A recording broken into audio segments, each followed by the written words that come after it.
Hello again, everybody, and welcome back. My name is John D. Healy. I do a podcast. It's called It's Good to Talk. And it sure is good to talk. And I always have interesting people on, talk about their stories or their product or their service. Today is no exception. I got doing podcasting because I produced a book. My good friend Tony McGurn, 2019. It's on audio. You can buy it on Amazon and lots of good information. He was born in 1941 and all his life story from living out in Ireland and living in America, driving down south during the Troubles and being a bar owner and different adventures. Well worth the read, all true stories. My sponsors are Liffey Van Lines, moving company here in New York City, and they've been around longer than the New York City Marathon. Marathon is coming up again. I did mention Adam Cardona, sports massage therapist, to give you advice before. He gave you advice, and reach out to him if you need more advice before running the marathon, and maybe after running the marathon. You might need some help there too if you overdo it.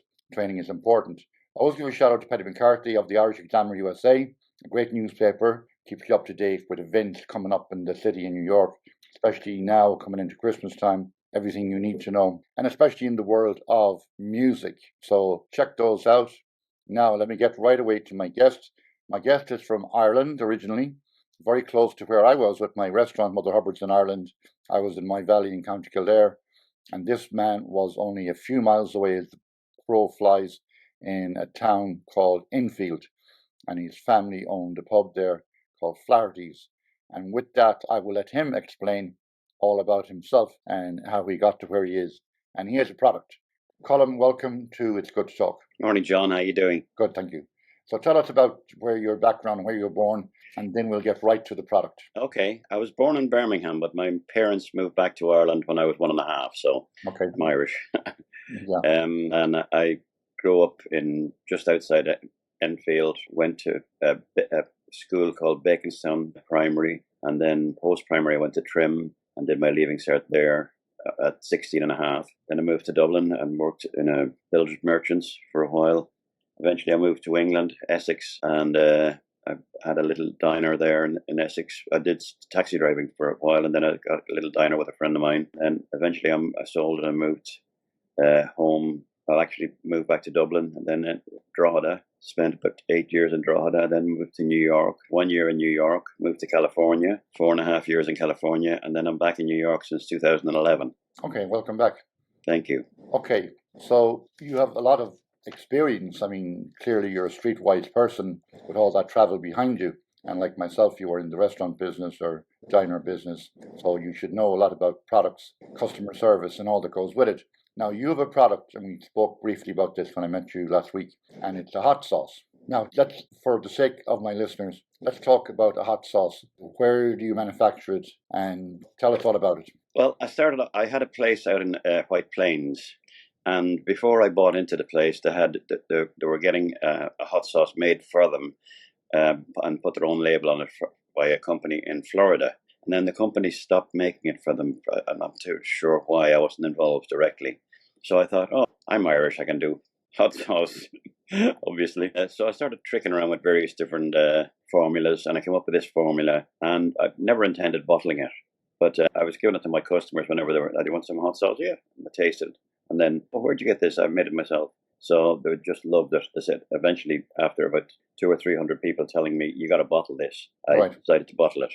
And that's a long process and cost me a lot of money. You have to go and you have to get a co-packer, and then he signs the NDA, and then you send him the recipe, and he makes it, and it's not right, and then he makes it again, and it's not right, and he's getting closer and closer, and after about 4 attempts, bingo.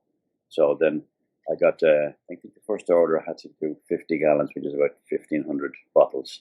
Okay. Got that, and put it on Amazon, which took forever, kept on denying me. If you put in hot sauce on Amazon and you go through all 25 pages, my sauce doesn't come up. If you put in Irish hot sauce, and who in their right mind does, it comes up on the first page. Okay. So I was selling very little of it, and it was costing me money. And so eventually I got in contact with this guy who played golf with a friend of mine in California, and he's a broker for Trader Joe's, among others, like Ralph's. And he tasted the sauce, and he loved it. And I went and played golf with him in a very posh golf course beside Universal Studios. One of the members is Vinnie Jones. It was started by Bob Hope. and he showed it to his brought it to his executive chef, and his executive chef loved it. That's still in the process 3 years later. He hasn't presented it to Trader Joe's because of various different, like the pandemic, and then the problems getting stuff off the docks, and then waiting for that to settle down. And eventually, then there was a big upheaval in the hierarchy in Trader Joe's. They're all new CEO and all whatever. So he's waiting for his opportunity. And I spoke to him last week, and he still wants to do it. And he's Irish American, and he wants to do it because of the Irish thing as well, you know? Yeah. So basically, you're dealing with a lot of red tape, and first to go off like any product, you had like the prototype, then you had to perfect the product. Yeah. But my background is marketing. Marketing 101 is basically the 4 Ps: price, product, place, and promotion. And the most important P in those 4 Ps is the product. Yeah. So you have the product 100% correct before you can do anything else. Before it's a bit like myself producing the book. We had to proofread it 10 times. No point putting out a book if it's not exactly 100% what it should be in terms of proofreading and the content. Now, getting back to the content of your hot sauce, like the ingredients, I assume are peppers, hot peppers, am I right? Habaneros, yeah. Okay, so you made that decision to choose those peppers, probably vinegar and whatever other ingredients. Yeah. What makes your sauce different from any other sauce? We call that in marketing world USP, the unique selling point. Why is your sauce more unique than some? I'm not much of a sauce man. Yeah. Mexican sauce or well, whatever. taste wise, it's very unique. It's got a nice sweet flavor. When you taste it, and this, you know, everybody that tastes it does the same thing. They go, and that's sweet, and then 2 seconds later, it's got a kick as well. You know, so you get the flavor first, and then the kick. But it's only medium. It's not hot. So even some people that taste it that don't like hot sauces liked it. That sounds like me. Yeah. So now, in terms of, say, you have to do, you seemingly have someone to do the bottling, and you have someone to do the labels. Yeah. I had a guy on here, the marketing guy too, Tom Sanchez from United Print Group, and he designed stuff. He designed like those brochures. Right. Yeah. This mug which says "Good to Talk" for my podcast, and a whole slew of things like bookmarks and stuff like that. He just does print, and he's a good guy to know if you want like a fancy label for your hot sauce, but maybe you have that person already. Well, I have it. I just put on the screen there. The graphics for that cost me $3,500. So the graphics, you paid that much for graphics? Well, you got ripped off there, but anyways, that's not my problem. That's your problem.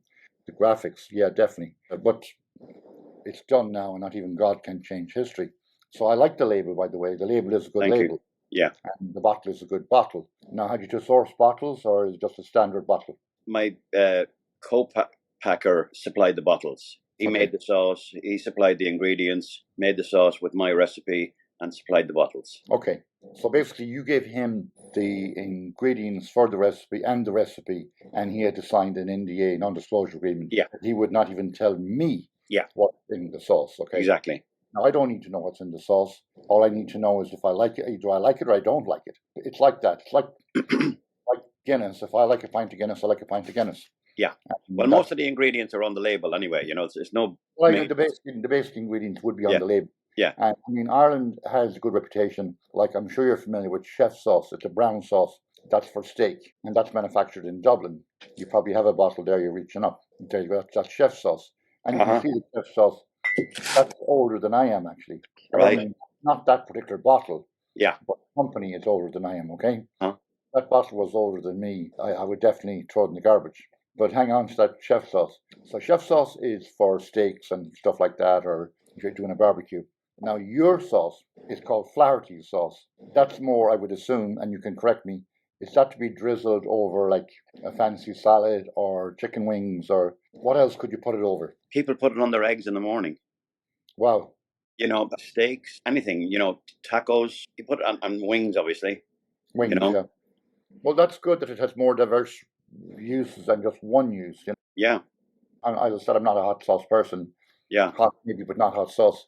But the more use it has, the better the market is wider for it. Yeah. And let's talk now about distribution, getting it out there. I know you're working on Trader Joe's, but how else do you work with the distribution? Are you trying to get into more restaurants, or have you to go and knock on doors? Yeah, well, I had it in about, you know, it's gone off the boil in the last year. Okay. because I was busy with other stuff. But I had it in about 20 restaurants in New York City. Okay, good. And like only one now is repeating the orders because it's quite expensive, you know. Like I have to get wholesale, I have to get $5 for that bottle, you know. Okay. And in one sitting, somebody could use half a bottle, you know. I'm trying to get to that point about the cost and the cost effective of it. Well, if it's retailing for, say, $5, that means the restaurant owner is giving you $5, okay? Correct. Okay, and any good restaurant owner should know their markup. They should know what their GP margin is and their gross profit and their net profit. If they don't know their gross profit and their net profit, they shouldn't be a restaurant owner. They're not at the races in terms of being an owner or a manager. And a lot of restaurants fail in New York because a lot of people are like that. They don't know gross profit from net profit, and all of a sudden they go bankrupt and the restaurant closes down. Not over the cost, but over the waste in restaurants. Yeah. So I had Hubbard's, we did orange juice, and we also had bottled it not wisely in a plastic container. It didn't work. Carrot juice was something else we did. That's easy. You push carrots through a grinder. The mush is given back to the chef, so there's no waste. Right. Now, let me take a break for a minute. I'm going to ask Jimmy Grady. You haven't met Jimmy Grady yet, but he'd be a good marketing mascot for you. And Jimmy is going to sing a song for us. Jimmy has a different song for every week. Today he's going to sing a song for you and my listeners, because you never know, we might be related. Oh, my granny had a talent for the genealogy. For before there were computers, she could trace your family tree. You'd call in for a visit, and before you drink your tea, to everyone you know you'd be related. We are all related through marriage or through birth, which either is a blessing or a God Almighty curse. And you can trace the lineage for what it might be worth, but in Ireland, sure, we are all related. My name it is O'Reilly, O'Reilly, I don't know. For my father he was Riley, but his father had I know. For one of them refused the soup, so they were forced to go. So to all the travelling Rileys I'm related. We are all related through marriage or through birth, which either is a blessing or a God Almighty curse. And you can trace the lineage for what it might be worth, but in Ireland, sure, we are all related. Hush your cousins on the radio, my granddad he would say, for we hope that you'll become a singing star like her someday. Now second, third, or twice removed doesn't matter anyway. To the famous Eleanor Shanley I'm related. We are all related through marriage or through birth, which either is a blessing or a God Almighty curse. And you can trace the lineage for what it might be worth, but in Ireland, sure, we are all related. Now my husband's second cousin is my second cousin too. But before ancestral thoughts arise, 'tis legal through and through. Now my brother's married to his sister's husband's sister who, Asher, like I'm trying to say, we're all related. We are all related through marriage or through birth, which either is a blessing or a God Almighty curse. And you can trace the lineage for what it might be worth, but in Ireland, sure, we are all related. And if you don't believe me, then try it out someday. Just pick a random stranger, a local or a stray. You'll find that you're related in some peculiar way. And don't forget me in your will, 'cause we're related. We are all related through marriage or through birth, which either is a blessing or a God Almighty curse. And you can trace the lineage for what it might be worth, but in Ireland, sure, we are all related. Jimmy, thank you very much. Great song. Jimmy is only 13 years old. He has a whole life in front of him. And I hope his mother doesn't catch him vaping, or he'll be in trouble. I hope not. Anyways, Jimmy's a good man. His parents are good too. Now, back to you. We were talking about the distribution. We solved that.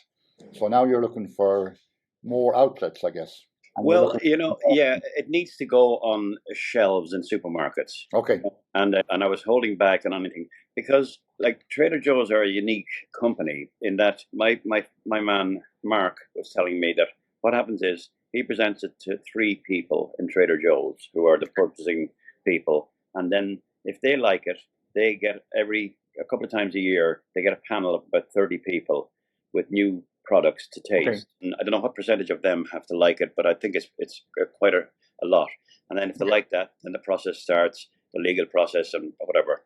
And even from they say, yeah, it takes maybe up to a year before you get the product on their shelves. Okay. The other companies, the likes of Albertsons or Publix or whatever, you have to actually buy a space off them. It costs anything 20 grand upwards to buy a space on their shelves. And then you have to give them a load of free product and the whole lot. No. But I want to get it going first before I start speculating that kind of money, Okay, that would be my best advice to you. Is not. That's like, I mean, I get offers for this book from every Tom, Dick, and Harry from California to Canada, saying they want to make a movie out of this book, but they want me to pay for the movie. Yeah. Well, I didn't fall off the tree yesterday.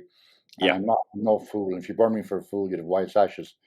So you shouldn't be paying them for shelf space. They have shelf space, and they should be willing to put your product on or not put it on. But there are more supermarkets than Trader Joe's, and the small delis in, say, Queens and in Brooklyn, the Bronx, Manhattan, wherever else, all you need is a small shelf. Yeah. You only need, but you need someone that's very good at distribution and maybe some point of sale merchandise that people can see the product or learn a little bit about it and what makes it different from the other sauce. But it should be right there on the shelf, close to the Mexican sauce or whatever other sauces are out there. Yeah. And then you never know. It's up to the housewife, maybe, when she is the person shopping. And maybe Costco could be another outlet for you too. And you set up a table with samples. But I think you need, like, the wherewithal to do that. You need to plan it out like an agenda and say, okay, I'm here on Monday, I'm here on Tuesday, I'm here on Wednesday, and maybe give a taste sampling and then get the word out. Like, I visited the Butter Museum in County Cork years and years ago, just out of sheer curiosity to learn more about butter, how butter was made back in the day, long before refrigeration. And salt was a huge ingredient in butter, because salt makes things last. I assume Preservative, yeah. Your product. So getting to that point, how long does your product last? In the fridge or out of the fridge? Out of the fridge. The shelf life is about 3 years. Okay, that's excellent. Yeah. That's really good. Because its own ingredients are the preservatives, like the peppers and the vinegar and all that. And it's also gluten-free and vegan. Okay. So the health benefits are there as well. Yeah. So if I'm not going to drink a full bottle of it, but if I did, I don't want to keel over and get a heart attack. But I won't be drinking a full bottle anyways. So it has a good shelf life. That's important. I think the price is fair. The $5 price, I think that's reasonable as a wholesale price. And if it goes into a restaurant at that, I think it's a good price as well. Yeah. Because if the restaurant owner puts it on the table, well, it should take a few days for it to be consumed. Yeah. Unless you have some shoplifter in there or some woman is going to put it into her handbag, she loves it so much and brings it home. But if she does, she's still advertising you, at least, Correct. After stealing it. That happens a lot. People do steal things, especially if they like them. So tell us more about the product. It's no longer with Amazon, is that right? Yeah, they took me off. They said that I was soliciting reviews. I barely know how to turn on my phone. Never mind soliciting reviews on Amazon Prime or Amazon whatever sales. So they took me off, and then they were still charging me. I had to go to my bank 2 weeks. I don't understand that at all. That's probably something for a different. And it's impossible to get talking to somebody. It's all online. I eventually got talking to some guy, and he says, "Oh yeah, if you go to your computer and you do this, that, and the other." And I just thought, no. I wasn't selling enough of it anyway to justify.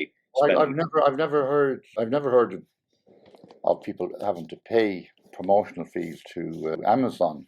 I mean, I sell the book on Amazon. I get royalties from the publisher once a year, and that's about it. And that's just based on sales of the book. Selling anything is not easy. Not many people buy books nowadays. Yeah. The last book I bought was only a week ago because I have another podcaster coming up in a few weeks. So I did review a book by Frank Barry, and I'm reviewing a book by Bono, even though I still haven't found what I'm looking for. Bono is a good read, and then this book is called The 1981 Hunger Strike. Oh, yeah. And I was in Dublin in 1981, so I lived through that hunger strike. I know I'm digressing a little bit there, but this gentleman will be on a podcast soon too. So let's talk more about Flaherty's. The name is obvious because that's your name. Yeah. And the name is good because it's a good Irish name. So it gives a bit of credibility to the product. It lets the customer know it's an Irish-made product. And that's probably, it should be more emphasized as much as possible. I think you have that in the label. You have the Shamrock, and you probably have the Irish. There's actually Irish cider in it.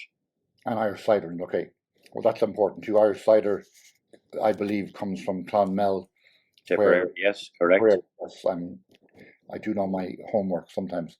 So that's where the best apples grown in Ireland are from Clonmel and Tipperary. Right. Like our Granny Smith apples. They're very sweet and bitter, and they're perfect for your sauce, by the way. Yeah. If I knew you back in Mother Hubbard's, I would have this in my restaurant on every table. Yeah. And if you were in my restaurant in Mother Hubbard's, my friend has you would have been on the BBC cookery programs, Ready Steady Eat, Eat Your Greens, cookery books, and all that goes with it. So you need someone that's going to get you more PR, more publicity, and getting your name and your product out there. You have the product now. You have a good brand. You have all the hard work done. So you're only like so close to getting this into a proper place that it should be, not just alone on the shelf, but more than that. More than that. So I see big potential for your product, and I'm more than happy to help you promote it along the way from basic experience as a restaurant owner. Not just a restaurant owner. I won the Bridgestone Good Food Guide 5 years in a row, every year while I was in my valley in Kildare. Very good, very good. Defeat. So let's see what else we can talk about before we wrap it up, Colm. Pleasure to have you on here. Thank you for letting me on. Well, you're welcome, and I like to help people, and you're right up. I love entrepreneurs, and your spirit is good, and your energy is good, and your sauce is good. So, from the point of view of my listeners, well, they can email me at jh4news@yahoo.com if they want to follow up. If they have any ideas that they would like to offer to you about the product, I'm more than willing to pass that information on to you. Beautiful.